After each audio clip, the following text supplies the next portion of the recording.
Please help me welcome Sheriff Ozzie Knezovich.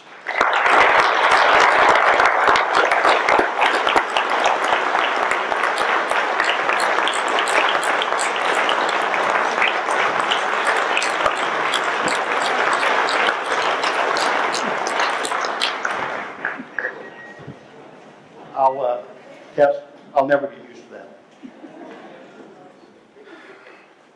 Well, thank you for taking the time to come out and spend a Monday night with me. I really want you to understand that tonight is probably going to make some people very uncomfortable. I want you to understand that tonight I'm probably going to make some people angry. And I also want you to understand that if you find it offensive that I use Christian references and speak positively of the Christian religion, I don't care.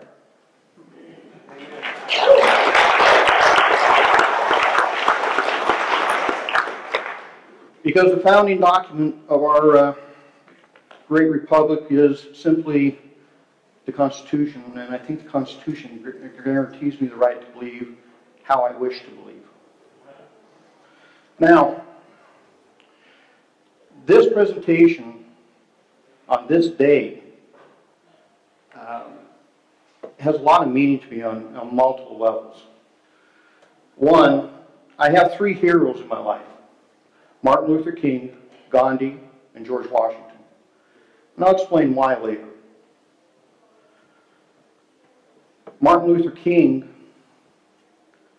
and quite frankly, all the ones I just mentioned, were very special people. As John mentioned, there was a bomb placed on the streets of Spokane 5 years ago. I was in that march. That's why today, this presentation holds a very, very special part in my collective memory. Because there were roughly 500 kids in that march also. If that device had detonated, it would have been fairly lethal. And we'll cover that in the presentation. So, I want to talk about three types of threats tonight: external, internal, political. Probably throw the political inside the internal, but you know, with the mess that we have right now, I figured I'd separate it. Because the politics that are being played today are dangerous. They're dividing this nation. It may be irreversible. I hope not. I want to talk about the fallout from my first presentation. Before we even got that presentation up and running, Ted Kaczynski, the Unabomber, registered for that event twice. However, we found out who Ted was. Bruce Thompson, 6th Ledge, at one time a PCO. The Spokane Tea Party Patriots put out this flyer advertising that event. And they spent a considerable time talking about a statement that one of my deputies made that was totally taken out of context. They never played the original version, never played the fact that when the deputy was asked, what would happen if the military came to get all our guns? And the deputy went, that'd be unconstitutional. That's not going to happen.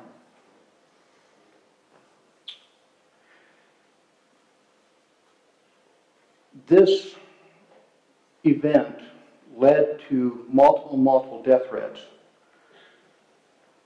to my deputy.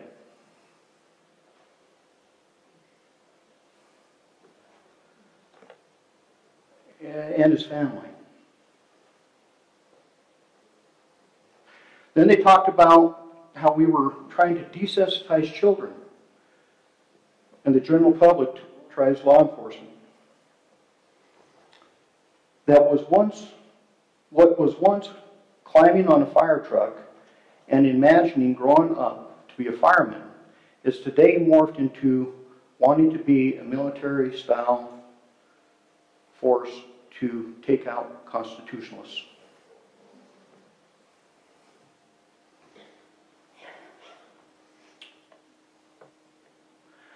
They mentioned I-594. You know, folks, there were very few politicians that stepped up and fought against I-594. You're looking at the one that did, vocally.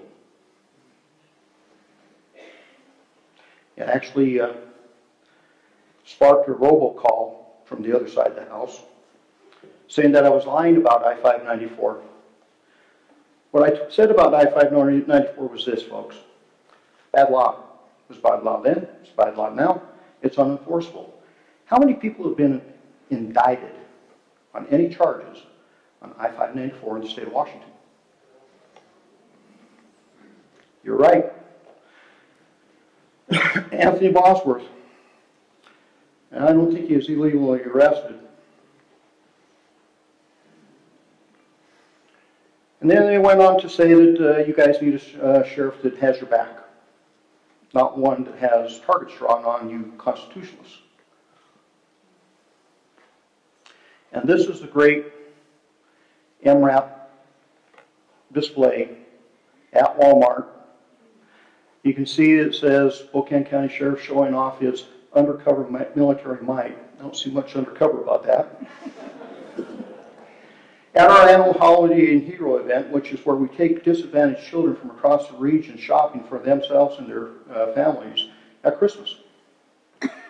Then they have a quote up here, and tell me if this quote doesn't sound like I'm talking about the MRAP display. It gives us a chance to make contact with these kids and show them that law enforcement really does care about them and the community. What do you think? The way it's associated and everything else? I was inside Walmart when I said that, talking about kids shopping.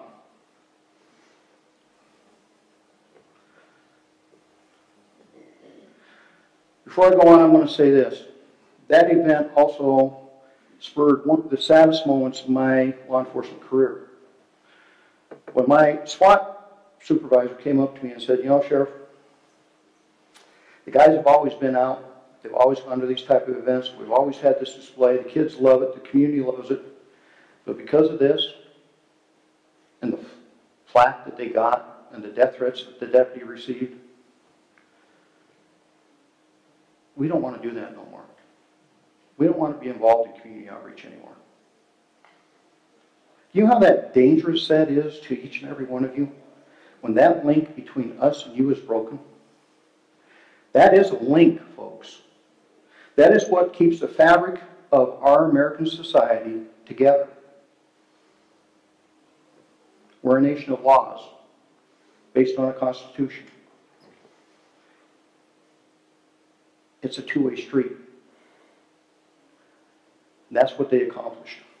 Now, the first attack after the presentation in June came from these organizations. And they literally said throughout social media, and even one in the Spokesman Review letters to the editor, Sheriff prepares constitutionalists to white supremacists. Now, throughout this presentation, I want you to tell me if I actually do this. Okay? They even took it as far as, the Spokane County Constitutional Republicans took it as far as claiming that deputies went to their meeting place, it was a restaurant, parked in the parking lot, got out of their patrol cars, filmed all the license plates in the parking lot, and parked their patrol cars so they could zoom in on the restaurant and catch whoever was in there. Okay?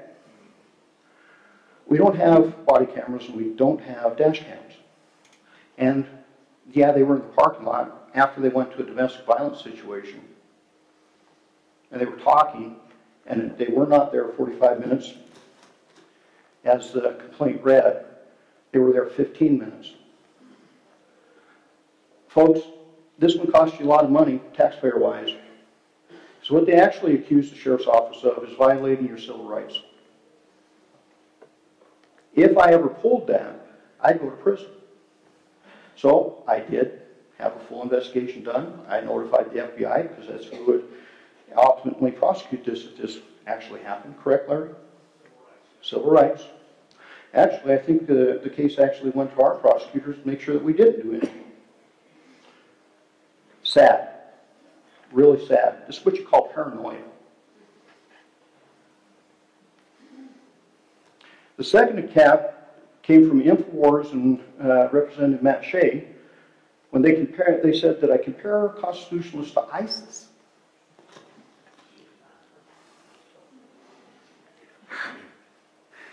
There's the Inlander article, because this reporter shook his head and actually called me and says, Sheriff, I've never seen a quote taken so far out of context. And he actually, in this article, has a screenshot of his cell phone conversation, the text conversation with the InfoWars reporter saying, Sheriff didn't do that. What I was talking about in that sentence we'll get to. But that was amazing. That was all over social media. Matt even took it to the point of trying to link Christians into it.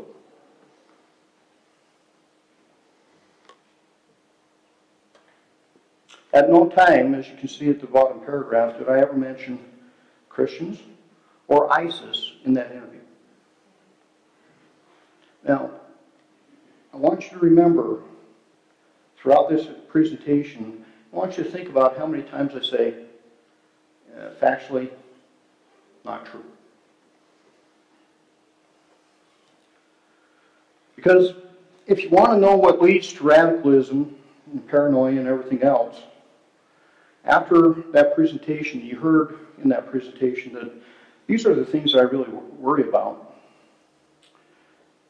Is fear, anger, hate, falsehoods. Because each one of these things, many, many years ago, cost Dr. King his life. Every one of these things is destroying the fabric of American politics. And I'll tell you why. If I can make you fearful, I can make you angry. If I can make you angry, I can make you hate. And how do I usually accomplish that? I feed you full of misinformation. Tell me that is not the path to radicalization. Tell me that is truly not the platform that many people run on in today's politics.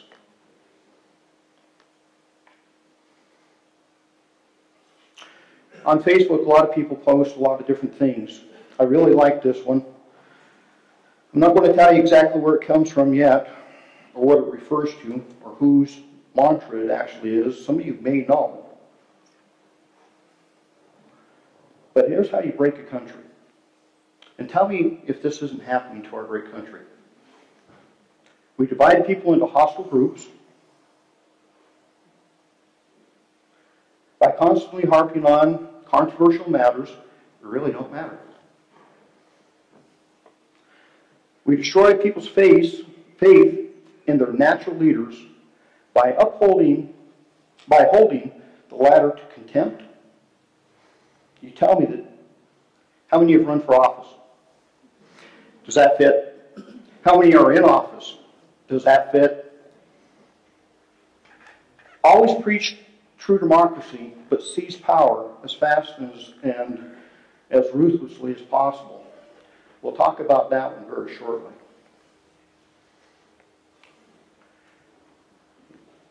Destroy the economy. Encourage civil disorder. And that last part, I want you to think about Nevada standoff, Oregon standoff, and tell me that fostering lenient and soft attitude on the part of government towards such disorders, Baltimore, isn't a problem. Because George Washington said, woe be it to any society that cannot enforce its laws.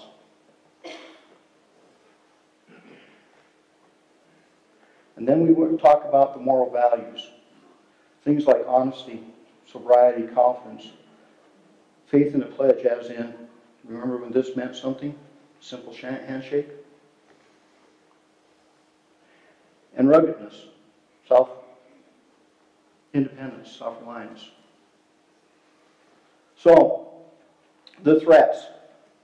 Domestic, you have white supremacists, they are very active. You have gangs. Folks, I'm not going to cover a lot on the gang issue because I don't have a lot of time. I will tell you gangs are actually starting to melt in with the terrorism aspect. Linking with ISIS a little. Gangs are also switching from drugs to selling people. Child prostitution, human slavery, human trafficking. And the reason they're doing that is because if I sell a drug, I have to go get some more, or grow some more, or make some more. I can take a human, reuse that multiple times. Lone wolf actors. The left has their problems. Anarchist, radicalized extremist, ALF and ALF. The right. And the thing is, folks, each and every one of these groups claim to support the Constitution. And then you have the international, Al-Qaeda, ISIS. Folks, I don't care what you call yourself. I really don't. I don't care what type of group you want to associate yourself with. I don't. Because all those things are protected by the Constitution of the United States. The only time I will care about your theology, your politics, your ideology, or whatever you want to call yourself, is when you step into criminal activity.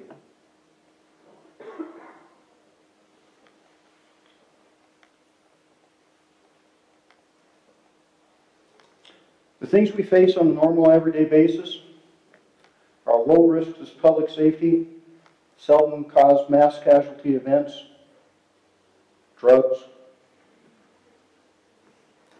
property crimes, it's a big one, domestic violence, gang issues. What we're talking about today is what extremism will do. There was a daycare in that federal building. That's what hate does, folks.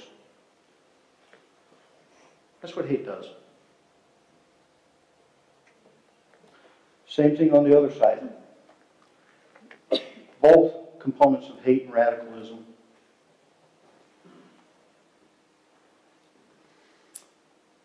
We're all activists. Everybody in here has a passion. And I don't care how active you want to be until you cross that line into criminal activities. Then you're really no longer an activist, you're a criminal. You're a terrorist.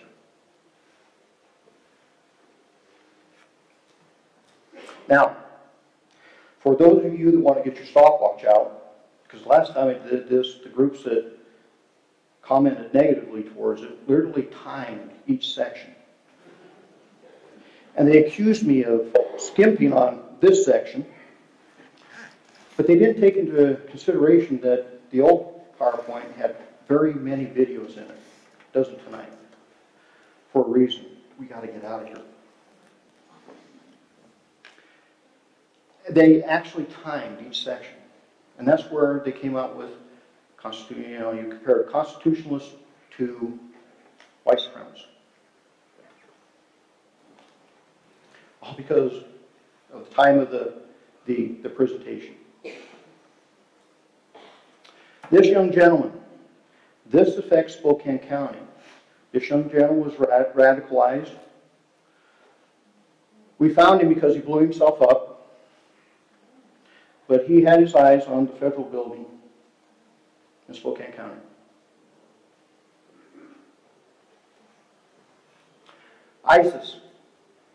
ISIS has been very busy since my last presentation.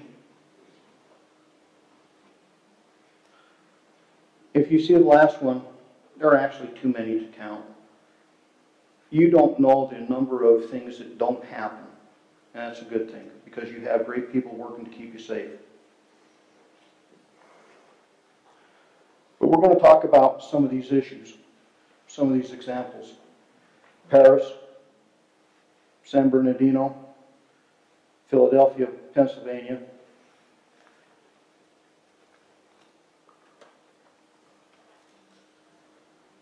Would you agree with that?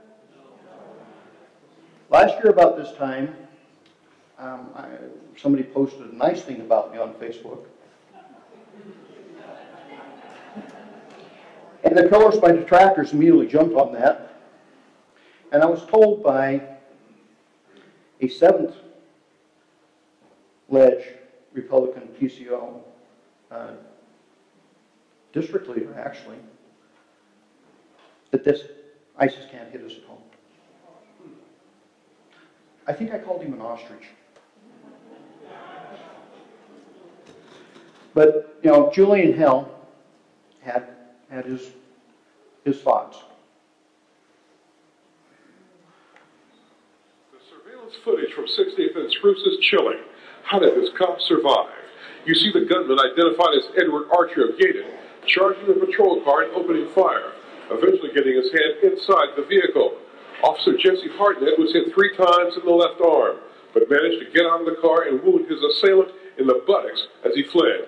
Here's Officer Hartnett's first radio transmission. The bravery he demonstrated was absolutely remarkable. His will to live undoubtedly saved his life. The suspect was eventually captured near 60th and Delancey. When he got to police headquarters, police say he gave a limited confession. Confessed to committing this cowardly act in the name of Islam.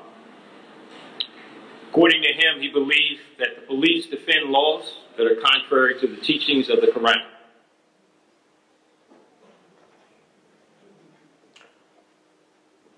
Can't hit us at home.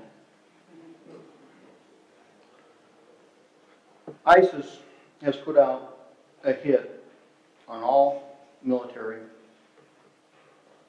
on all law enforcement, government officials. Yes, they have you on a list at Spokane with many targets. And yes, we do have an active raid plan for one of our citizens who is a high value target for them.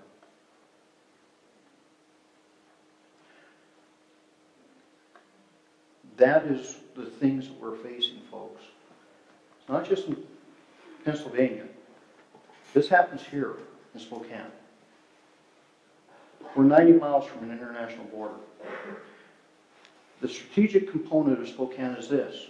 You're the largest metropolitan area between Seattle, St. Paul, Minneapolis, north of Denver, Salt Lake. You're the largest. We forget that because we think we're just a small town. We prepare and we plan for the threats that could hit us. This video is a collage of the things that have happened this year. And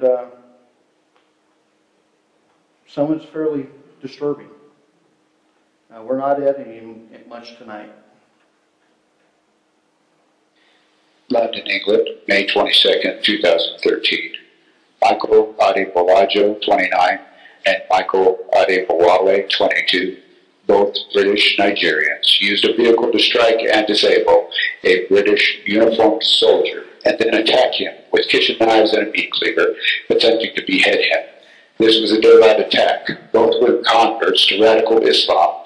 Both had prior criminal and radical Islamic history. Ottawa, Canada, October 2014. Michael Bibeau, 32 years old, shot a Canadian soldier in the back as he stood guard at a war memorial. This was a daylight attack. Bibeau was a convert to radical Islam.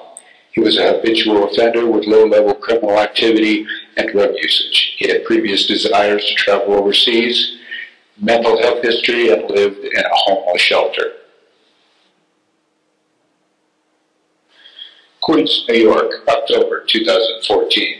Zale Thompson, 32 years old, attacked 4 uniformed police officers with a hatchet, seriously injuring one.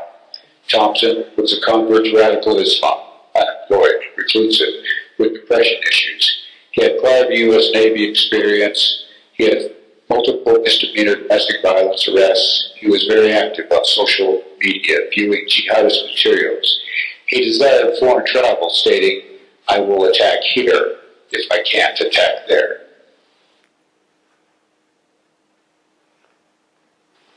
Garland, Texas, May 2015. Elton Simpson, 30 years old, and Nadir Sufi, 34, traveled from Phoenix, Arizona to Garland and attacked the Draw Muhammad event wearing body armor and armed with assault rifles and handguns to kill the organizer and participants. Elton was a convert to Islam and radicalized with and possibly by Nadir Sufi. Sufi was raised Muslim, had multiple misdemeanor arrests and previous drug history. Simpson was a known ISIS sympathizer. They were both active on social media. Simpson had stated previous desires to travel and fight with ISIS. Boston, Massachusetts, June 2nd, 2015. Usama Rahim, 26 years old, attacked officers with a large knife during a law enforcement contact. This was again a daylight attack. Rahim was raised a devout Muslim and later radicalized.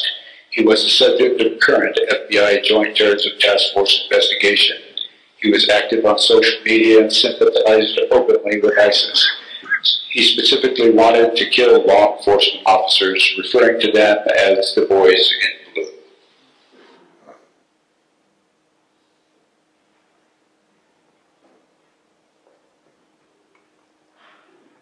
All right, Islam.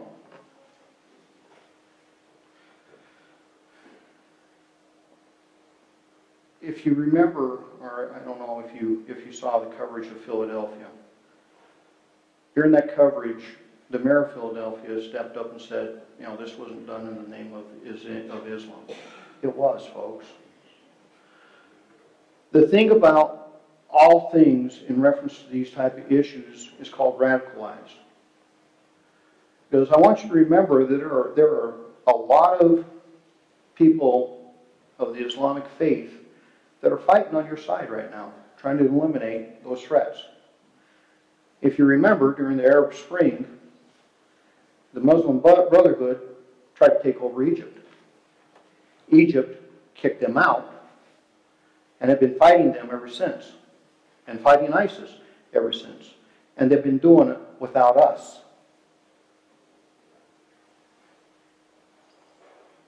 Because our president refused, after making a deal with Egypt, 15 F-15s, he would not ship them because of Egypt's attack on ISIS.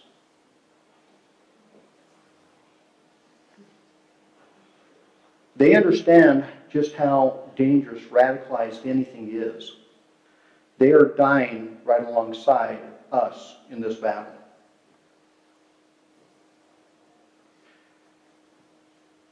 I met with people from CARE, I believe is what they call themselves. And don't ask me to tell you what the acronym means, because I live with too many acronyms. And I've been chastised for that. How dare we meet with CARE? Let's see, last I checked, I have a responsibility to represent all citizens of Spokane County. So unless you're in criminal activity, I'm probably going to sit down and talk with you. And those folks said one thing, and it's a question that I'll be asked today. I'll guarantee you I will be asked this question today, because I've been asked this question one too many times. They want to know, are you going to uphold the Constitution of the United States? And they wanted to know if I was going to protect it. And their right to worship. Well, last I checked, in this document, Constitution, It guarantees those rights. My job, the oath I took, both in the military and law enforcement, is to make sure that you have your constitutional rights. But I did say one thing back to them. You know, it's time for you to denounce violence and radicalized Islamic belief. Until that happens, we're going to have this divide. Because you cannot give lip service, folks. You can't say, no, I'm not for that, and then post all this garbage on your Facebook sites promoting exactly what's going on. Can't do it.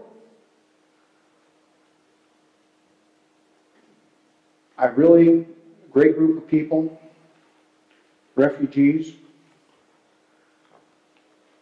some of them first, second generation. I can relate to that because I'm second generation. But that's what was their concerns. In reference to constitutionalists, how many out there consider yourself to be a constitutionalist? As in you believe in the Constitution of the United States and it's the document that supports this great nation and has formed it. Well, come on. Don't be shy. It's not a setup. Yeah, it is. How many veterans? Thank you for your service. I have a question for you shortly. And folks, peace officers are constitutionalists. We live it every day. We do. We live it every day. The first document that they're given in the academy just happens to be the one I just showed you. And we stress to them how important that document is all the time. That document is what we live by. Jay, would I be wrong on saying that? So, who hijacked the term constitutionalist? Who gave it a bad name? Well, we're going to cover that. How many of you have seen videos of a police officer going like this, and somebody's standing, filming him, and screaming, holding the Constitution, going, you don't have, and you fill in the blank. How many of you have seen that on Facebook? Folks, that's where the term constitutionalist gets mixed in with law enforcement. What else are we going to call them? What else are you going to call them? That is not derogatory or anything else. It's just how we identify somebody that believes that they can basically do whatever they want because of that document. Do you know what kind of disservice it is to that document? So, I want to make it perfectly clear tonight. The term constitutionalist does not mean you in a negative light. Okay? We are all constitutionalists. Every American is a constitutionalist. Well, I won't say everyone. I'd say the large percentage, let's say it that way. All right? But radicalized extremists have taken that term that we value so highly and sprayed it with mud, have drug it through the cesspool.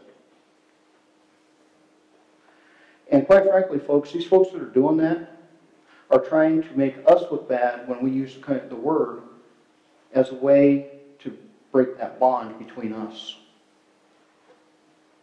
that public trust. They want you to believe that we don't like constitutionalists. If you don't believe me, what did that first flyer say? We have a bullseye on constitutionalists. You don't think that they're putting out that type of propaganda? Just read their propaganda. Read it with open eyes. So, the following are people who have hijacked this precious term.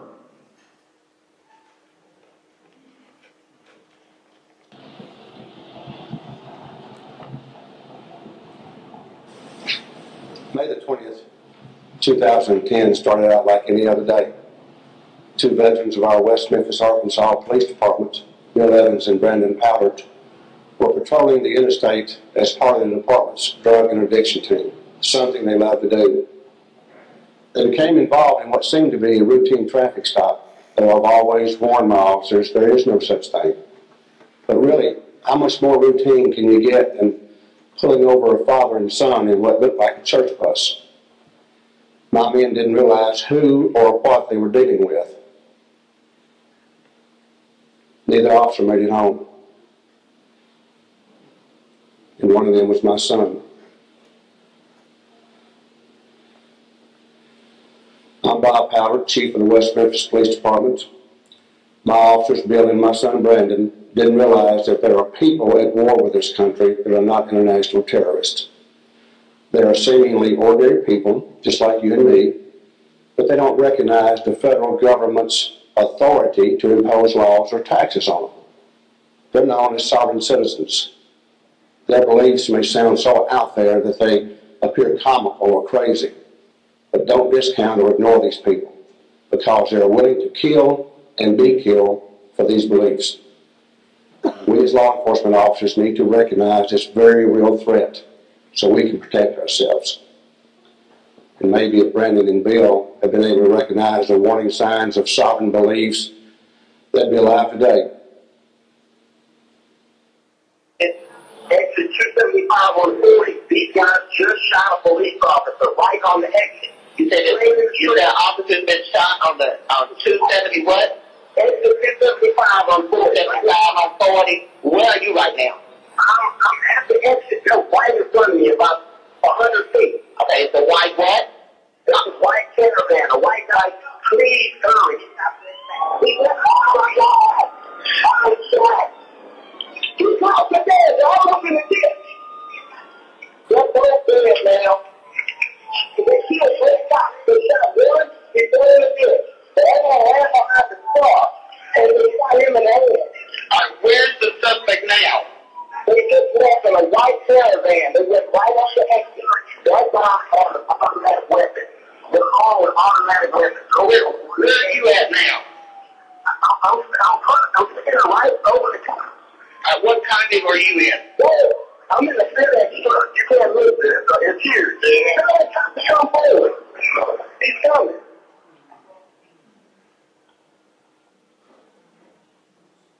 There was a white unmarked officer. He's in it, but I shot fired. Possibly a white man was going to be suspect.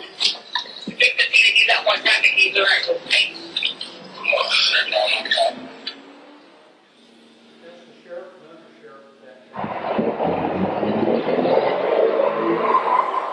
Jerry and Joe Kane were finally stopped for good after they killed my son and his partner that day. The night before, two other courageous officers were injured. We as law enforcement professionals face danger every day. We know that's part of our job. Hopefully this video is giving you some new tools to keep yourself safe. No officer should have to die like Brandon and Bill.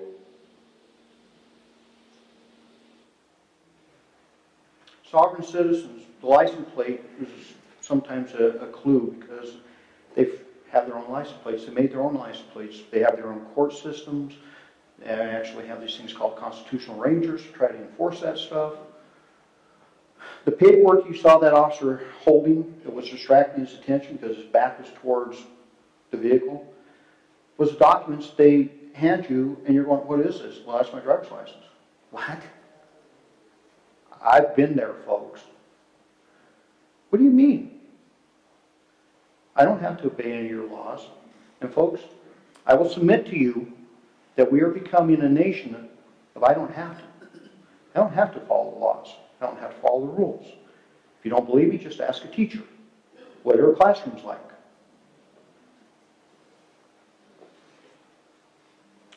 Before we play this video, I'll set it up for you. In 2014, there was a standoff in Nevada, the Bundy Ranch. Militia throughout the United States went there. They pointed guns at federal officers, formed sniper teams to point guns at federal officers. After it was all over, Nothing happened. They got away with it. And the people that this attracts are not some savory characters. The things that are attracted here are very dangerous and very deadly, as we'll find out. Unfolded in Vegas. The husband and wife who went on a shooting rampage in Vegas constantly talked about murdering cops and were obsessed with overthrowing the government. That's according to the reporting of the Las Vegas Review-Journal newspaper. Take a look here. Police just a short time ago released these images of the two suspects, and there they are. Investigators say the pair yesterday shot and killed not one but two police officers, shot up point blank at a pizza joint, and yelled, and I quote, "This is the start of a revolution." Now, investigators say the pair then headed to a Walmart across the street, and in doing so, killed a man who confronted them as terrified shoppers took cover. After a gun battle with more police, they say the woman killed the man and herself in what appeared to authorities to be a suicide pact. Police reportedly found swastika symbols at the suspect's home last night. We got this word in the news conference that ended just a short time ago. A neighbor says the husband hated President Obama and the government. She also says the couple had a collection of guns and ammunition and, quote, "don't tread on me" flags, quote, everywhere in their apartment. I didn't think, because you know people can talk, and they did, and they kept talking and kept talking and kept talking. Damn if they didn't do what they said they were going to do, and that's so damn depressing. Well, Tea Party groups now use the "don't tread on me" flag. Police say the suspects draped one of those flags over the body of one of the officers and put a swastika on it. The Las Vegas Sun newspaper also reports the couple claimed to have protested at the standoff in Nevada between the feds and the cattle rancher Cliven Bundy. In fact, some people who were at that ranch have now said, yes, they were there, and among other things, they were very annoying. Joe Scheineman is with us. Is that his name? Joe is a... How many times do you hear the term revolution? Folks, they want it. And what they're looking for is a second shot heard around the world. It's really sad that people have taken it that far. Our founding fathers gave us a system. It's outlined in that Constitution I held up. That Constitution forms our government. It spells out our government, it spells out our rights, its limitations. And they gave us a system to file grievances against that government. Where did we forget who we are? Where did we forget that we are Americans? And when did we start disrespecting that flag the way we're disrespecting it now? How did that happen to us? Remember that list of how to break a country? I received this. It was sent to me. The reason it says constitutionalist with a question mark is I want you to tell me, is it a constitutionalist? Okay? Because he says he is. But in your book, would you include him in our category of what we consider to be a constitutionalist? I mean, somebody that starts out, are you Jewish? Do I support the Jewish-owned Federal Reserve? Would I kill constitutional Americans who want to create a Gentile-owned Confederate Reserve for half of America?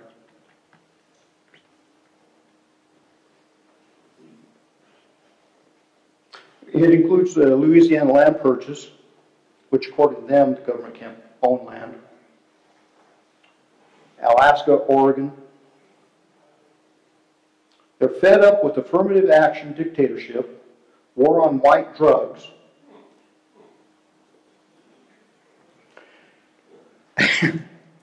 like hydrocodone and Coca-Cola. You can never get through this straight face.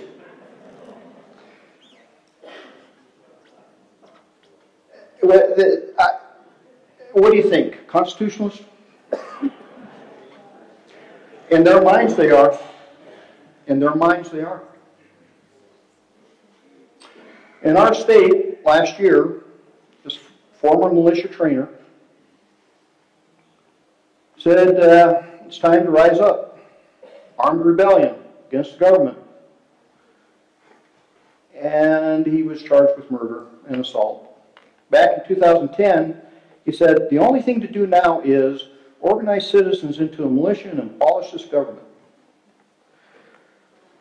You know, if our government is so repressive and so evil, how did he hang around from 2010 to 2015 with language like that? I'd like to see him go try that in China.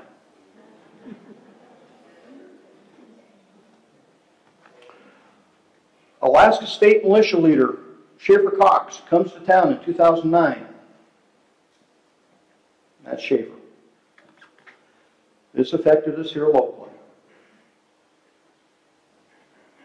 What Schaeffer said, we need to take that word back. Now, folks, I'm going to tell you, there are some people on two sides of a different issue. You have people that are in the militia because they truly believe that the citizens need to be protected if this government ever does collapse, economically, whatever. They want to be there to protect their neighbors. Okay? They don't believe in the nonsense that is being displayed on this screen. Matter of fact, they have told me that. And yes, I do meet with the militia in the area, just like I met with CARE.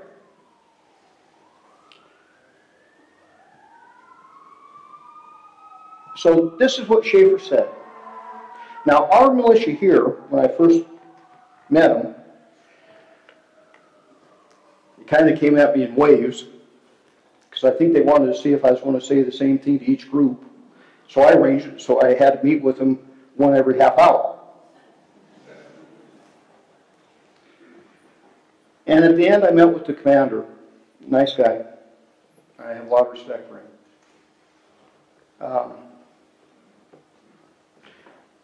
And he said some things, time out, let me tell you something. The way I see it, there are two sides of you. One that wants to protect your neighbors, the other one is looking for a tripwire to take this government down. And I will tell you here right now, that if you're on the other side of finding that tripwire to take this government down, the eyes that will be staring back at you will be mine. Dead silence for 30 seconds. And he says, you know, if you would have said anything differently, I would have lost all respect for you. Not all militia believe like Mr. Schaeffer, because this is what he did.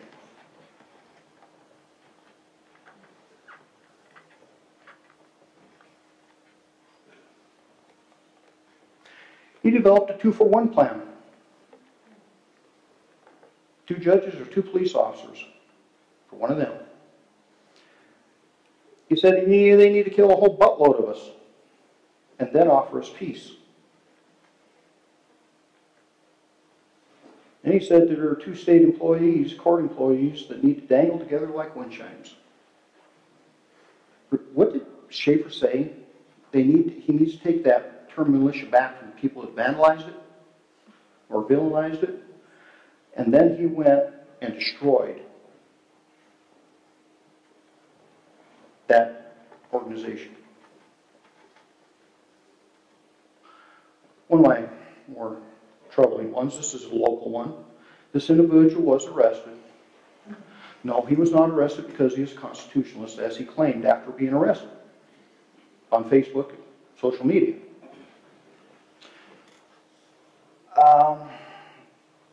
And nor was his family member given a ticket for not having a light on her bike, which he originally claimed when he got out of jail. Not true. Not true. I hope you're counting how many times I want to say not true. Because there's a common theme. Remember the last issue on how to radicalize somebody? False information. As a result of his Facebook posts and everything else, This is a threat that actually came to me about my deputies.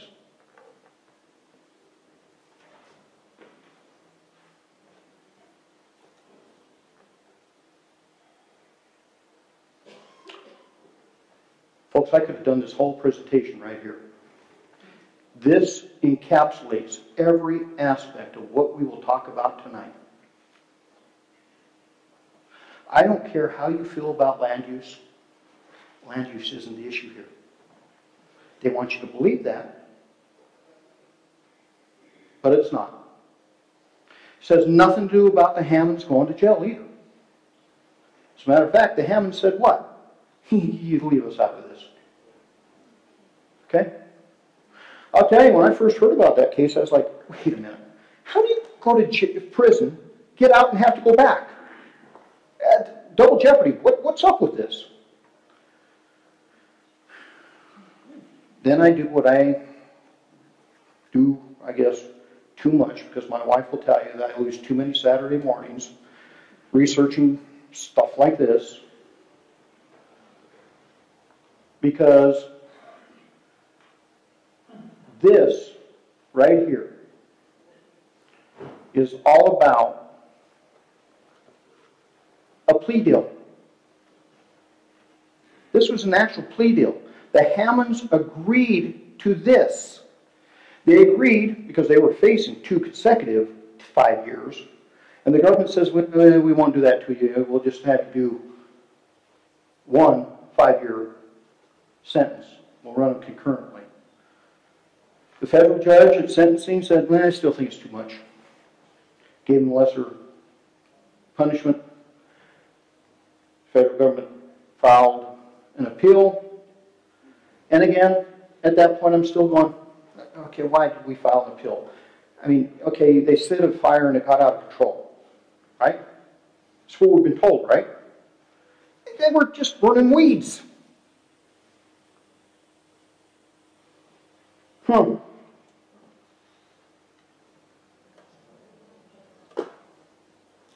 Family member testified to these facts. Matter of fact, if you get into that rabbit hole, it gets real ugly. Family member claims he almost lost his life that day. Almost got burned up. That comes straight out of the court documents, folks. But I'll guarantee you on Facebook, social media, you won't hear that too often. So once I learned that it wasn't just about burning noxious weeds, and it was actually to cover up a crime, my sympathy kind of waned a little. And again, the Hammonds do not want Bundy's help. What about what's going on up there? Well, there's a lot of infighting within the militia. Matter of fact, a patriot group, or not a patriot group, a veteran group, went up to extract one of these folks because he's suffering from PSD, they say, and they don't want to see him die. And he was sucker punched, and his partner had his nose broke by the militia. And then you have the fake military guys, the ones that claim to be in the Marines and being Army Rangers and everything else. And no, they weren't. And then you have the ones with criminal records, which many of them do. And then they brought women and children to a gunfight, and that's not my words. That's the guy who took all the donations and went drinking. And he did that because he lost the argument about women and children being there, and he made it very clear that the full intent is to have a gunfight.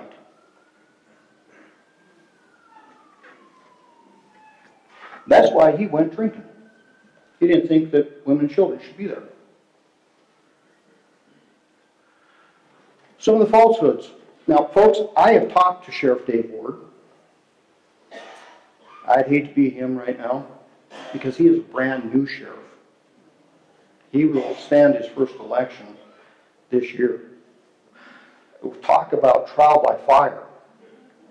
I feel for him. But, you know, the first thing that came out, and this came from local, Matt Shea actually said this.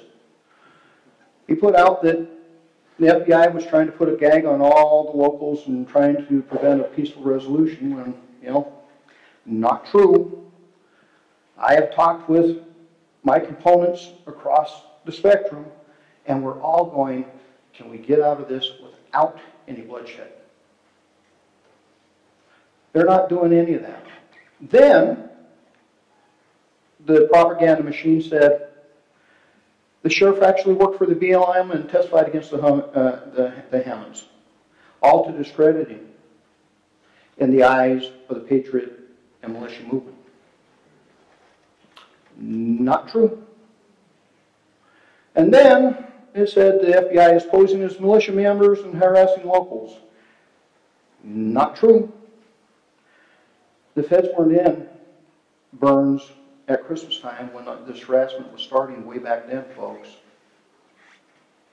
That's not the FBI. Not true. The fire chief caught FBI posing as militia members doing this. Not true. And we'll cover exactly what happened there. And the BLM set prescribed burns and killed cows and destroyed ranches right after the Bundys were sentenced. Not true. That is what's being put out. And if you follow Facebook or you're on the internet and you're reading all this junk, you would believe that the horrible federal government has done a lot of bad things here. This came from U.S. News and World Report. The fire chief had to eat his words. And this Nevada representative who went, she was on the phone when our representative and some representatives from Idaho went down to Oregon and said this. And he's right, he did catch the FBI. But here's what he caught the FBI doing. The FBI, working in conjunction with the sheriff, they had received information that this group was talking about taking over another building. Their natural concern was the armory in that area. So the FBI agents were actually at the armory talking to the sergeant to make sure that there's plenty of security at that building when this fire chief called dispatch and asked them, dispatch, to run the plate of those agents. And the sheriff says the dispatcher got chewed out because she shouldn't have done that for the fire chief.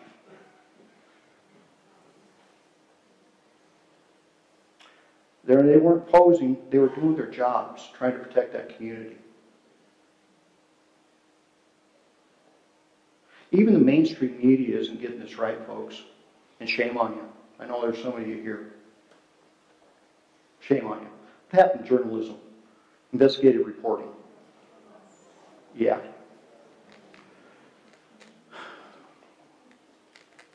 This is posted on one of our local Liberty sites. And, you know, this guy discovers this bad thing that the FBI is doing, resigns in disgust, this guy's a hero. And it says honor. What's honorable about lying? When did lying become honorable? I don't get that. I'm starting to think, folks, that we truly live in a post-truth era in America. Because many times on the campaign trail, especially, I get to listen to everybody's stump speeches. I can almost do their stump speech for them.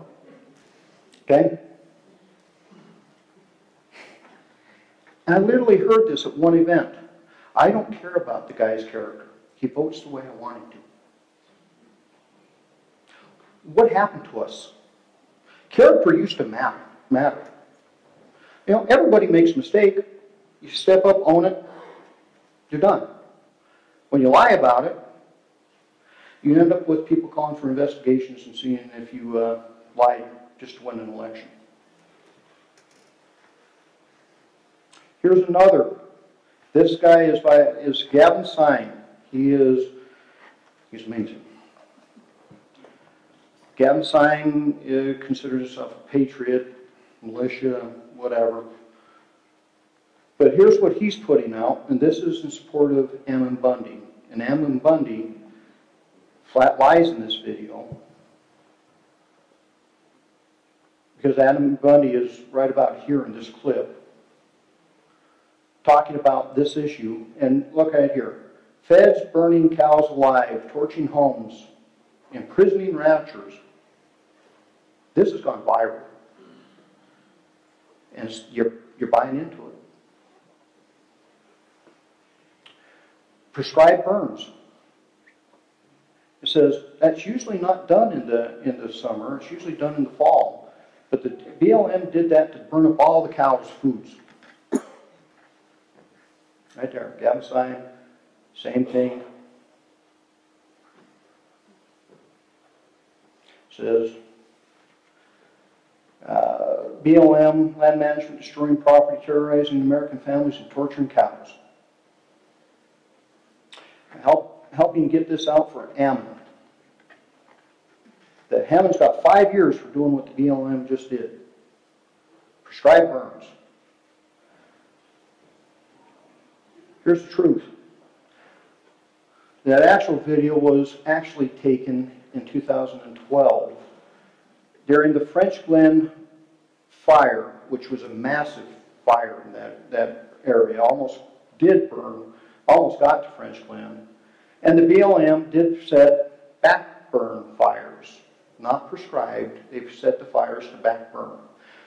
Well, this rancher wasn't happy with the way BLM firefighters did their job, so he created this video and chastises and actually claims that they tried to burn them out. But Gavin and Ammon have strategically cut this video to make sure that you do not hear that this fire was actually started by a lightning strike. Truth? This is who you want to support? A simple Google of things, and it's amazing the truth that you can find. And folks, I don't trust anything I see on social media. I don't trust anything I see on the internet. If I go into this, I've at least got 3 sources that says the same thing. But this was actually created back then. They have used it, they have cut it, they want you to believe that this was done as a prescribed burn to destroy ranches. So what are the militias doing? Well, they're tearing down fences. They went on a rancher's property, tore down the fence between his and the refuge, and the rancher didn't give him permission to do that and had to go rebuild the fence himself because they tore down the fence. They got arrested for stolen vehicles, driving the refuge vehicles. They're doing a whole bunch worse than this. Just can't say. And this is the guy that got arrested for driving the stolen vehicles. Google him and find out his criminal history.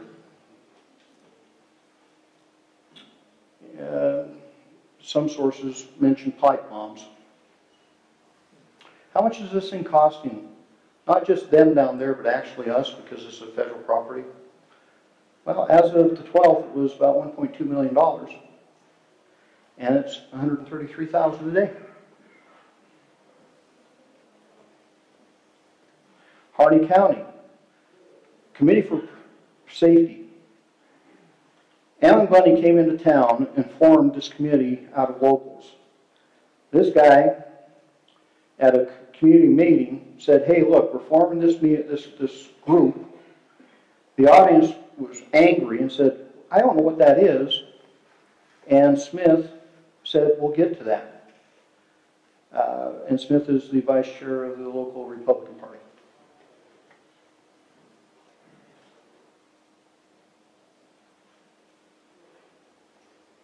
Bundy explained that he wanted them to form this committee to help direct the protests. It's actually borrowed from this, the revolution, to undermine the British government and oversee local militias. There's a lot of undermining going on right now in Burns. The major reason that the fire chief joined this group was because he was told that they could call out the militia. Bundy has repeatedly told the group that he wants to be up there to help the residents, assert their rights, and once that happens, they'll leave. Well, this group originally, and now they're trying to get him out. They're trying to acquiesce to all Bunny's demands to get him out of here, because Burns does not want this hostile takeover of their community. And that's what's happened, folks. These folks have taken over a community. Now, they're going to hold court now. Sovereign citizen beliefs right here. They've gotten in touch with this guy who had proclaimed himself to be a Superior Court judge, and they're actually going to issue warrants. Now, if you laugh, don't, because I've had to deal with that my entire career. They've actually, his intent, this guy's intent was to arrest a sheriff in Colorado. So they're going to convene a 25-person grand jury, basically to get rid of the elected officials in that county. Remember that How to Break a Country? Seize power?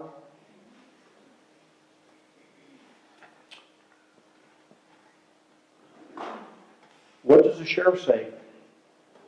You know, they came in and said they wanted to support local ranchers, but what these guys actually want to do is to overthrow the county and federal government in hopes to spark a national movement. And that is exactly what they are trying to do. The sheriff, I don't know how many times in our discussion he used that word right there, revolution.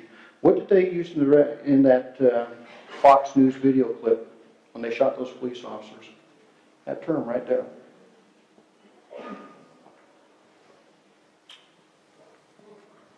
That's actually on the refuge. I'm sorry, folks, it's not 1776, and these folks are not George Washington. They're not.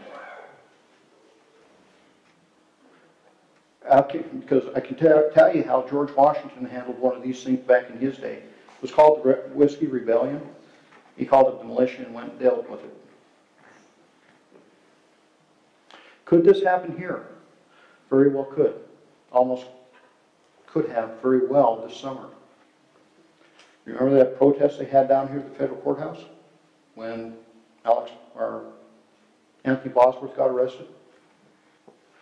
What you don't know is behind the scenes of that, the first day, I received a call, I'm not going to say from who, but somebody would know very much about this topic and militias. I was told that the Montana militia was heading for Spokane because Bundy was arrested. Montana militia leader is the one at Oregon right now. My comment back to my friend was, will you please tell them that this is not Nevada. If they cross the Spokane County line and they point a gun at anybody, they will be immediately arrested. Could it happen here?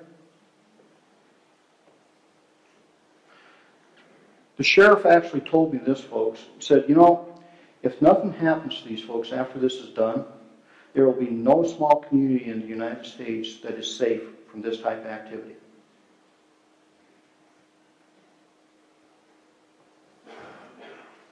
These are actually events that have happened here locally.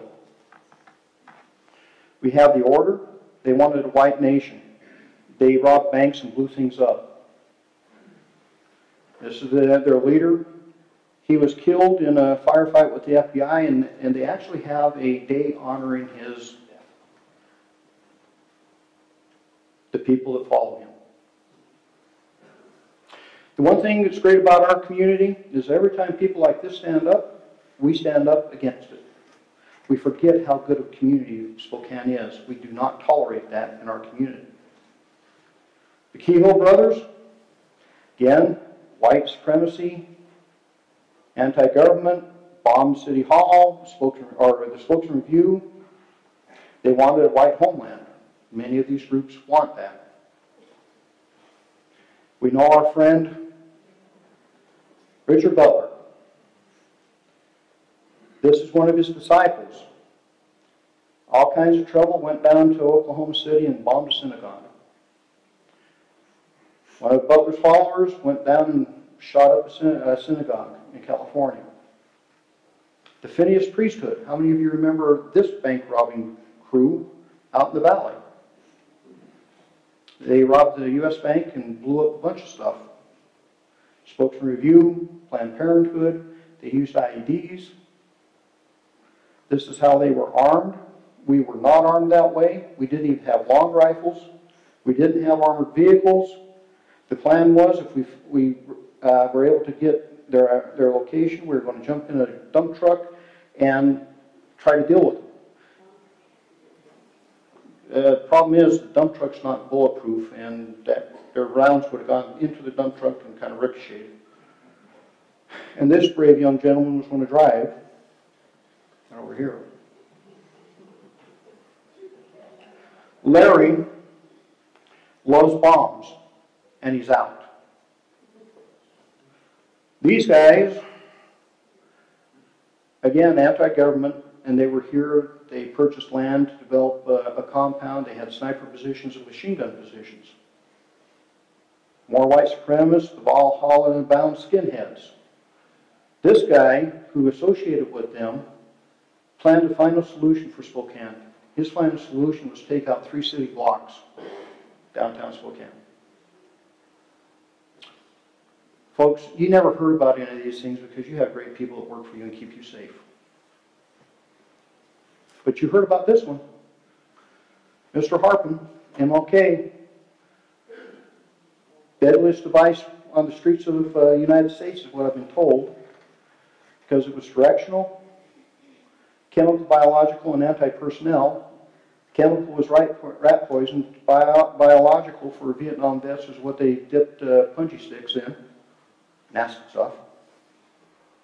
And the anti-personnel were all these lead weights. Remote controlled. And that's what would have happened.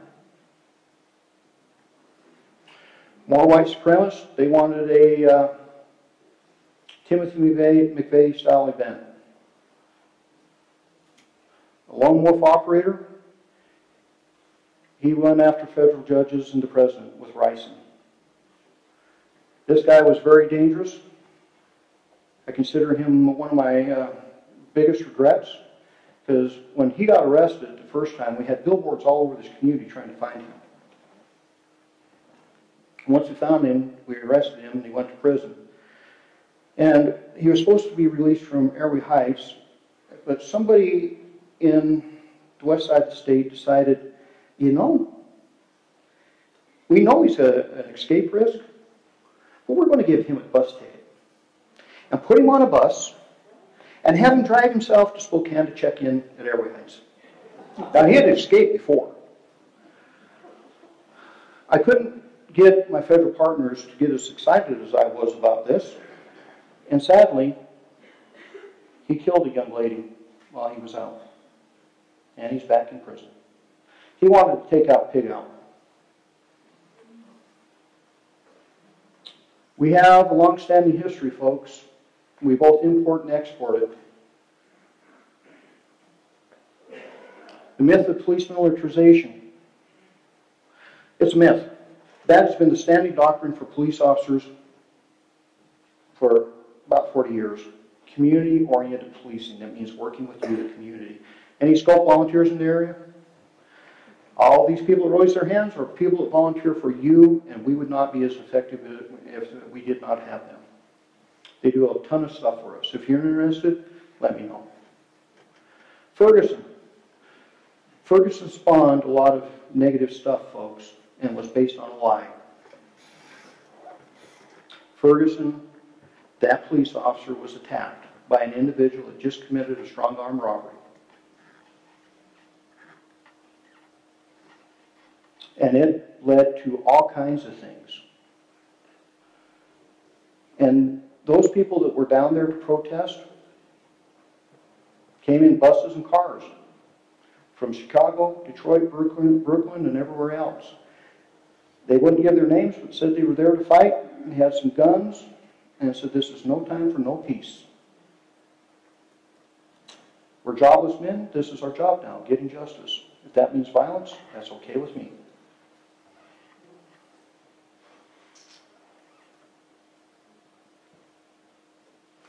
That led to the MRAP flap. Did you catch that? Okay.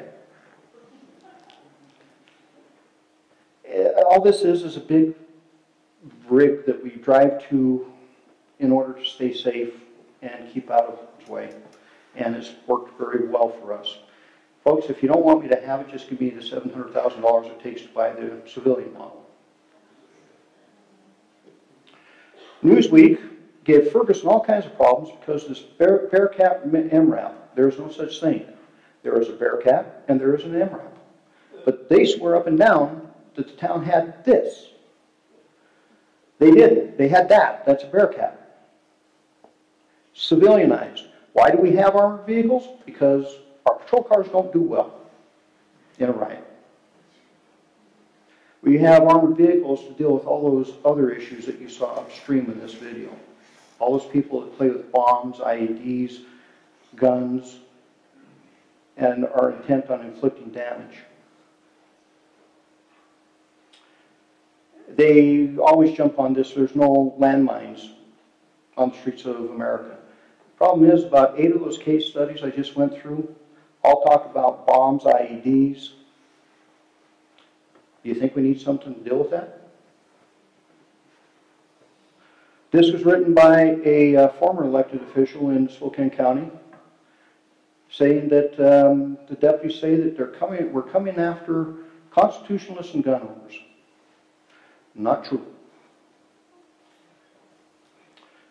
I'm not going to play this video, Dave, but this is what happens when you don't have the right equipment to deal with issues. The National Guard has to come in, came in in Watts, came in Baltimore. These are weaponized. That is a weaponized MRAP. This is Ferguson. We're designed to deal with these issues, and when we fail to deal with those issues, then you have a major problem, because then you do have a police state or military presence. What happens when we don't have the equipment to deal with it? Those Baltimore police officers were not allowed to wear the riot gear, folks. You can see he's trying to save his partner here. This is what happens when you don't have your right gear. They haul you off bleeding. History of SWAT. 1960s, sniper attacks, riots, extremist groups, and everything back up, Dave. There we go. Sniper attacks, Watts riots, extremist groups like Simeonese Liberation Army, a lot of gunfights back then. Sound familiar? Nothing much changed, because we dealt with that here. Dallas, Texas. This guy went and bought himself an armored vehicle, shot up the Dallas Police Headquarters, left IEDs outside, and the police responded when their armored vehicle and heavy weapons and stopped him. San Bernardino. Seems to have ended the debate about armored vehicles when they had to respond and take out 2 terrorists on the streets of San Bernardino. I didn't see any outcry when we used SWAT and armored vehicles to stop that threat. This concept, very highly disciplined and specialized individuals that are trained in special weapons and tactics. They are the elite, really, of the agency. Rules for SWAT has to be really bad. We have a risk analysis that's very long, talks about dogs and everything else, and hostage situations. Fortified situations, automatic weapons, barricaded suspects, armed surveillance, booby traps, and snipers are guaranteed to get SWAT. The reason I cover this is because these are the questions I always get. This guy says that there are 40,000 narcotic warrants a year. Sounds horrible, doesn't it? Because we're targeting nonviolent drug offenders and citizens. Well, that doesn't happen. And if you take the 18,000 police organizations in the United States, that means local, and divide that by, or divide 40,000 by that, it's what, 2 per agency? Say you only take the third largest, 6. Not true. The ACLU did a study on us saying that, you know, there's major racial differences in our use of SWAT. We use them for minor search warrants, no weapons. That's just one.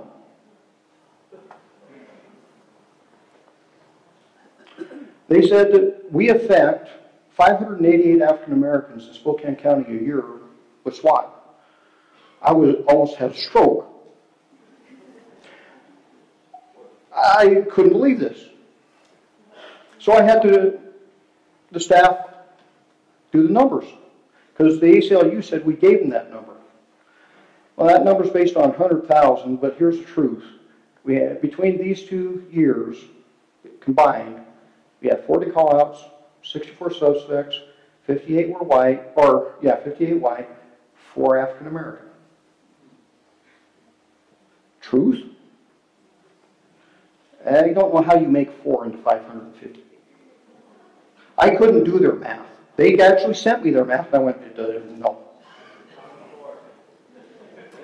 The questions, you know, some of the questions that I get is, you know, you're using SWAT for routine calls. No, we don't. Not at all. But this organization says we do. Remember Randy Blanco? That was the guy that got the search warrants. They have this map, and this is all the failed SWAT raids in the United States. Looks pretty bad, doesn't it? Until each one of these dots are interactable and you can find out the date. It took them 30 years to put all those dots on that map. 30 years. Truth? SWAT, this is what we consider success. No one gets hurt. Truth in Media says that we receive planes. I don't know how many fighter jets we get. Helicopters, armored vehicles, I can guarantee you we don't get tanks, and machine guns. But this is the propaganda that's put out there, both by the left and the right, folks, because Truth in Media is truly a right-leaning organization. Here's what we've received from the 1033. 3 helicopters, 1 for spare parts, infrared helmets for the pilots and night vision, 4 M16s, 2 infamous John Deere Gator 6x6s. We seem to require a lot of bench seats. We have a Humvee. We did get an MRAP. 2 bench seats. Like I said, we get a lot of bench seats. And 7 M14s, which we are getting ready to send back, or we sent back. Getting ready to. So a total of 11 weapons. Thing is, the 1033, we actually got more out of the 1122 program. 57 M16s and 2 armored personnel carriers. And why did we get them? To deal with them. Use armored vehicles, that goes back to like the 1930s.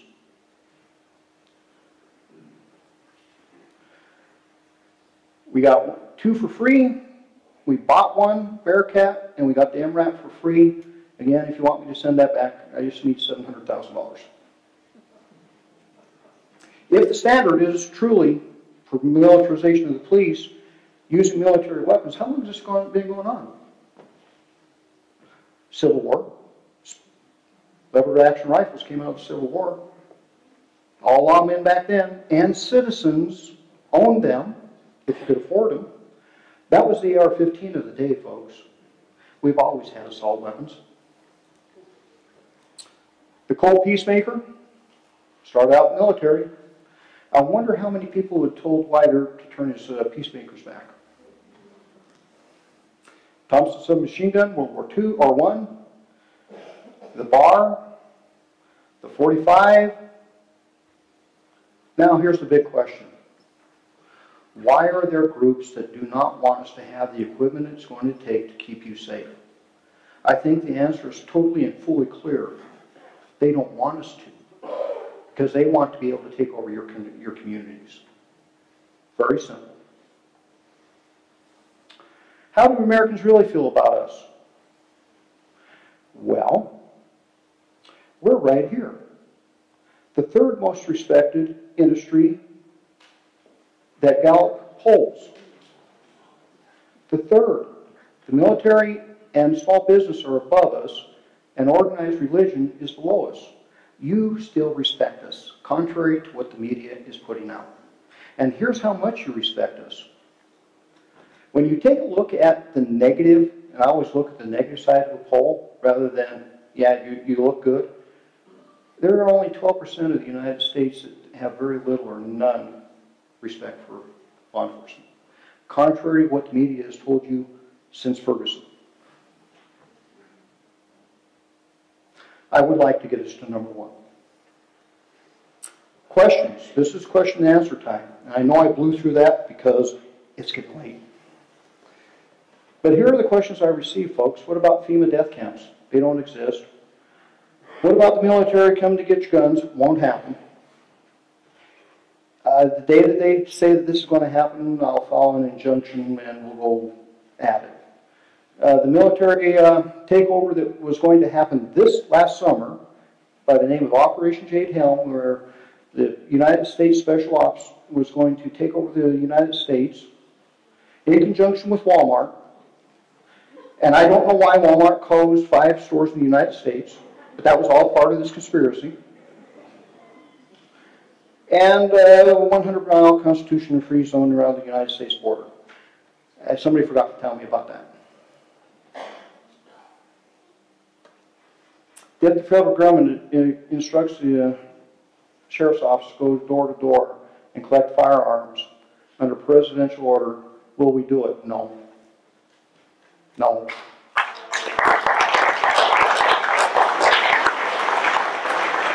We will immediately file an injunction, probably with every sheriff in the United States, and say, you can't do that, Mr. President. It's already been said and settled by the Supreme Court. We don't like shooting dogs, folks. We really don't. FBI and Syrian refugees, they are not being very well vetted, folks. That is a reality. What happens when they hit the United States soil? The Constitution attaches to them like any other citizen. Now, your questions, John.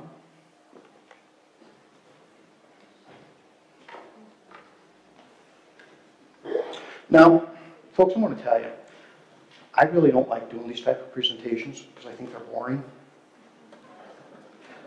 If anybody has actually watched me speak or been to one of my presentations, what's the first thing I usually do? I open it up to questions. Do you know why? Because I learn a ton from you. I learn what we're doing right, what we're doing wrong, how we get things better. You are my greatest asset, the citizen, in helping to make sure that we are a great sheriff's office. So, I think he's collected questions and we'll go from there. These questions right here were, you pre-answered them, so I needed to look at that. So these are all the gun control questions. So, I am not in favor of any more legislation that infringes on law-abiding citizens and their guns. Period. We have tons of laws about guns, and if we would just enforce those laws, we may keep the criminal element out of our society. all right. How large is the gang problem in Spokane? Please elaborate. The gang problem in Spokane, we have a gang problem. But I can tell you that the men and women of both the Sheriff's Office and the Spokane Police Department and the joint gang unit that we formed in 2006 has kept that at a rate that is much less than Tri-Cities, Grant County, Moses Lake, and Yakima. because they are having extreme problems. They have lost part of their communities. Every about 18 months, our gang unit, which is now a combined gang drug task force, takes out the leadership of gangs within our community to the tune of 30 to 60 gang leaders at a SWAT. They do a great job. You should be proud of them.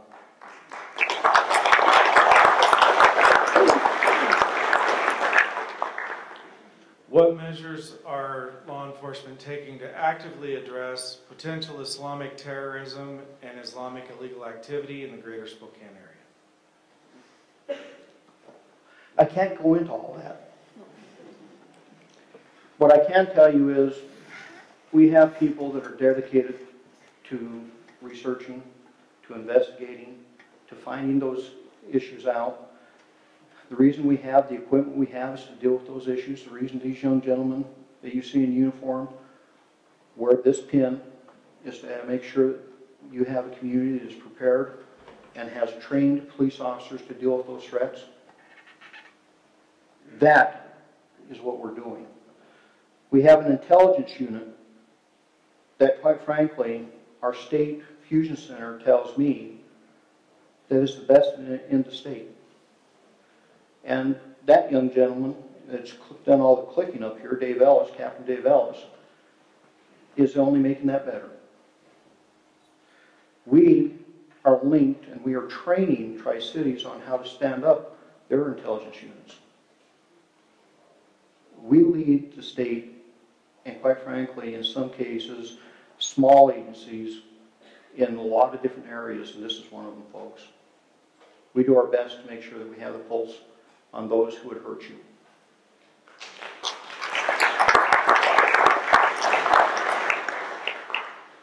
Why are sanctuary cities dangerous to our cities, and what do you recommend city and city councils do to come alongside and support officers? Does Spokane County have a resolution to address sanctuary counties? No to the last, but Commissioner Milkey has been working very diligently with the Border Patrol to ensure that we are able to hold illegals in our jail. And folks, the reason we're going through that is because a federal judge said that you can't detain people on detainers. It's a nightmare. I'm going to break it to you this way on this issue. You live in a sanctuary country. You don't have to worry about a sanctuary city. You live in a sanctuary country.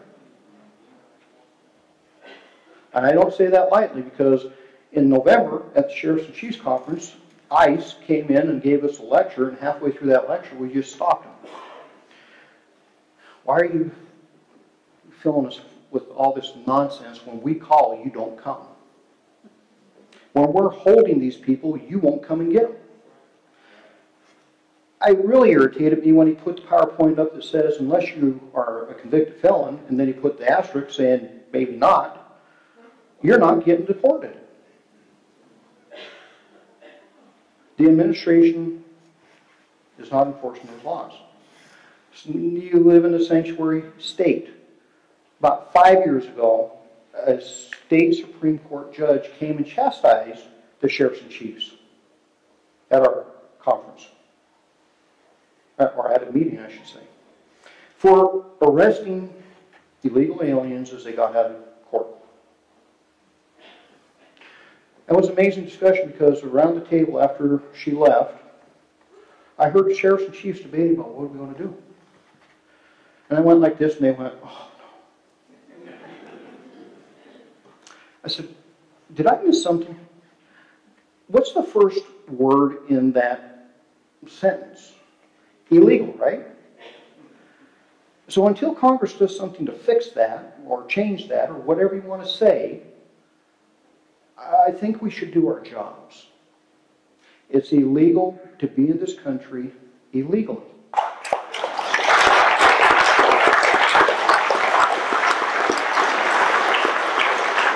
And folks, I have a very special connection with that one because I am second generation. My great-grandfather and my grandfather came to this country from the old country. My great-grandfather, when he got his citizenship, said, I am finally a member of my country. This was his country before he became a citizen. And they worked really hard to learn the language, taught themselves how to read and write the language, and my grandfather would not allow his children to learn the old language, which I think was sad because it would need to be bilingual, but the reason he did it, I can't argue with. They are Americans, and they need to be Americans.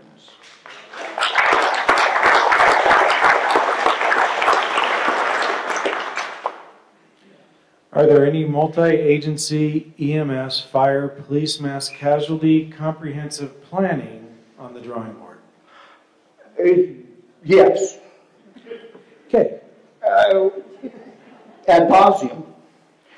Folks, the Spokane County Sheriff's Office was really the genesis of active shooter training in this community. I kind of get to say that because I brought it here from Wyoming. We had a major exercise out in the valley 2 years ago, Jim? 2 years ago, where we basically took over the Valley Mall and held a real-life mass casualty exercise that involved us, fire, EMS. The only people that we couldn't get to play was the medical examiner. She chose not to. Which I thought was a flaw, because if we have one of these, you're going to have a lot of casualties. And you need to be actually trained that entire system. So we do it ad nauseum. I don't know how many times we train active shooter here.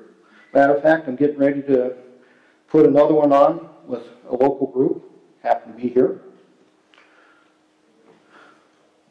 I'll get a hold of you because I'm going to training at the end of the month because there's some new stuff out and I want to get up to speed on it. You, again, lead the way in that effort. You should be really proud of this community. How many of you realize that community-oriented policing basically started in Spokane? Cops and everything else? How many of you realize that you have the largest community-oriented policing platform in the United States?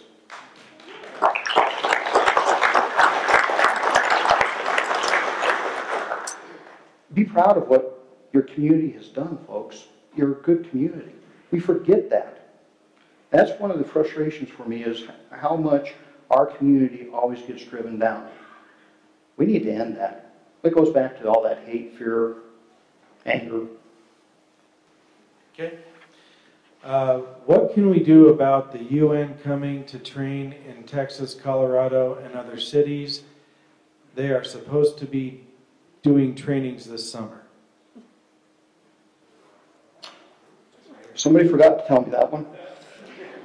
But you know, I snicker. I've heard this for almost the 25 years, 26 years I've been in law enforcement. Folks, we train a lot of people in the United States. But there's nothing nefarious about what's going on. It's all designed to make sure everybody's safe. Remember, when bad things happen, we go there too. We have to be able to work with the other nations that are there to help end this scenario.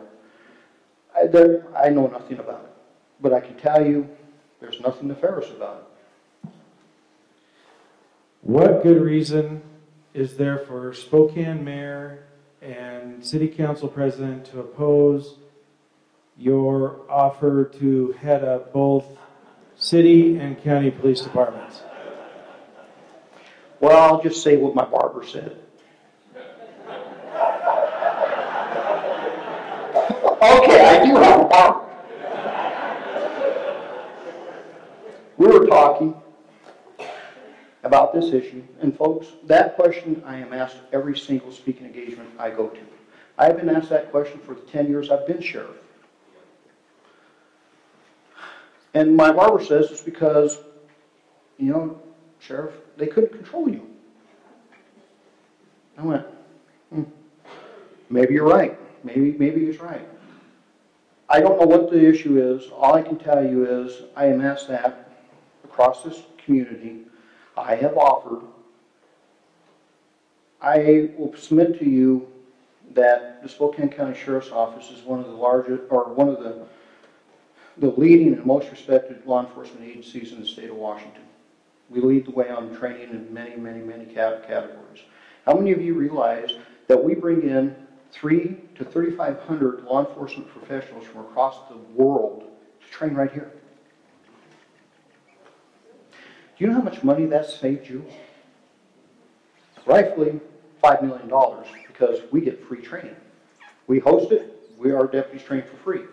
What happens when people come here to train? They spend money. Stay in motels, eat restaurants.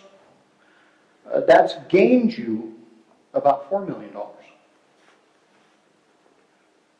You have one of the best trained agencies in the state. I can tell you that you should be, again, proud of what you have here in this community. Okay. I'm not familiar with this term, but let me, I got sidetracked. I don't know why they won't take me up on it. Folks, what happens is I come in, I bring instantaneous credibility to the agency because, 71% of you think I do a good job. At least that's what the last election said. And I really believe that SPD is a good agency. It's got a good soul, but it's heart sick. And it's going to take leadership to break what's going on there.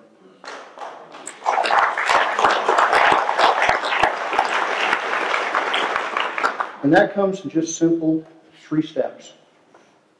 You have to have supervisors or problem solvers, not part of the problem. You have to have supervisors that are willing to uphold the standards. And you as a leader better set those standards and you better stand by them. That's why if there's 56 people that don't work for this agency anymore, they didn't do it right. And you have to have leadership and staff that believe in the vision. And the vision for me and this agency is to be the best agency in the state of Washington. And how do you get there? All the things we just talked about. That's how you fix the Spokane Police Department. You find the best people to be the sergeants of that agency, fix their upper level management, and then train the next chief. Simple process. Okay. In respect for time, we're almost at 9 o'clock. I do want to make a short announcement. Ozzie will take a break because we can stick around a little bit. For those who need to leave here, and once again, in respect for your time, you're free to go.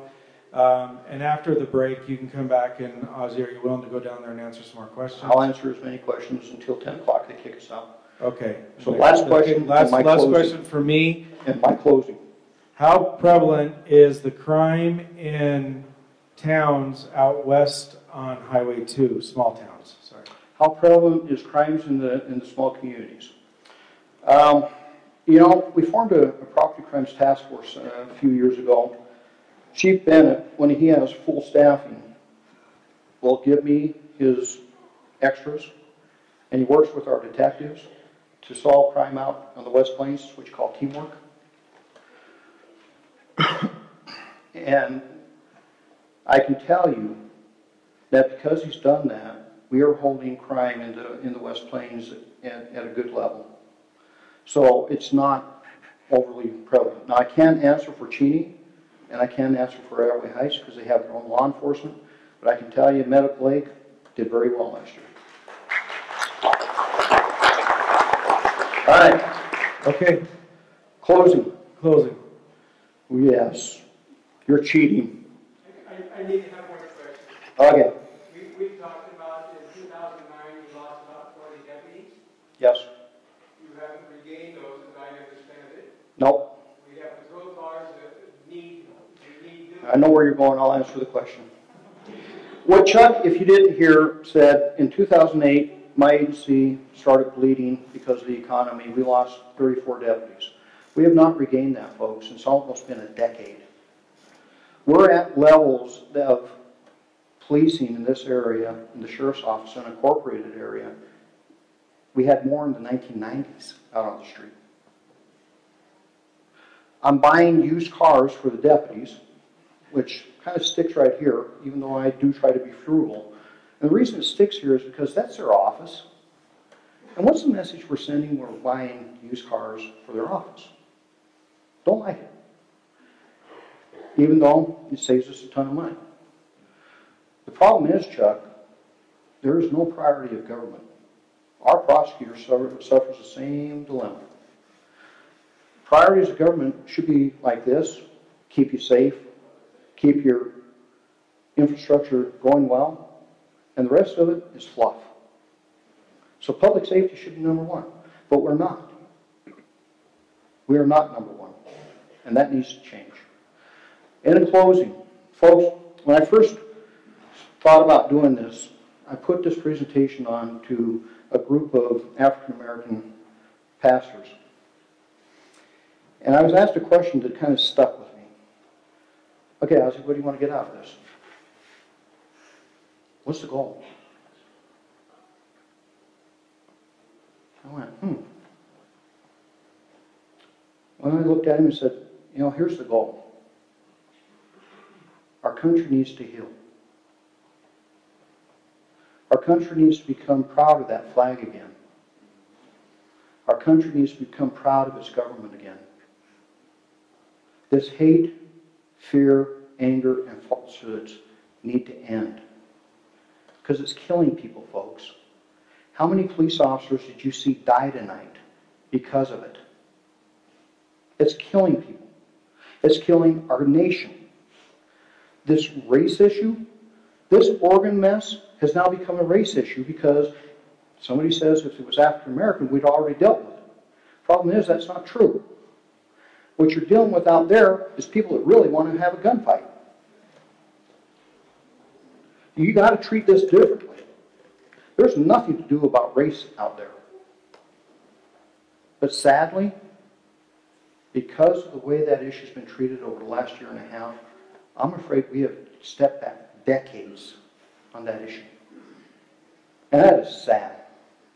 We're a better nation than that.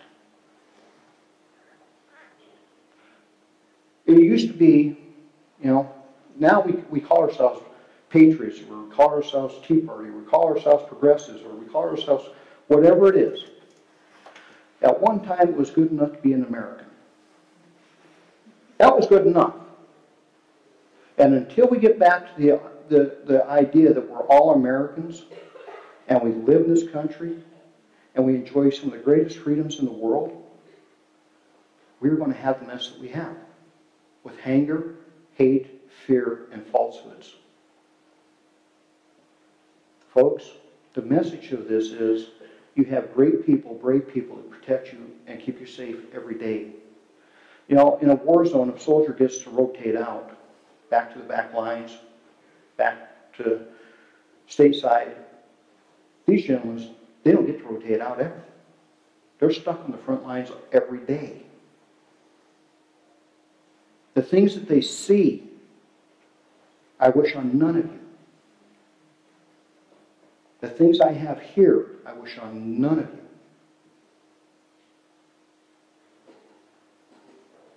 We have to make sure that that link between our police officers and you never breaks. We have to make sure that link between us and our country doesn't break. We need to be the America we once were. We need to grab those standards and put them back where they belong, get back to our moral compass, and quite frankly, stop all the fear, anger, hate, and most importantly, lies. I'm going to call it the way I see it. They are lying to you folks, and many of them hide behind elected labels. Let's be the country that we could be, that we once were. Remember my three heroes? The reason they're my heroes is this. They were willing to put their lives on the line, and they knew they may die. King died. George Washington, if you had lost that war, he's dead. A lot of you may not realize, but George was one of the richest men in America at that time. He had a lot to lose. They were uncompromising in their will for peace and justice and liberty. It's time to regain that will for peace, justice, and liberty, and be the America that we always have been. Thank you.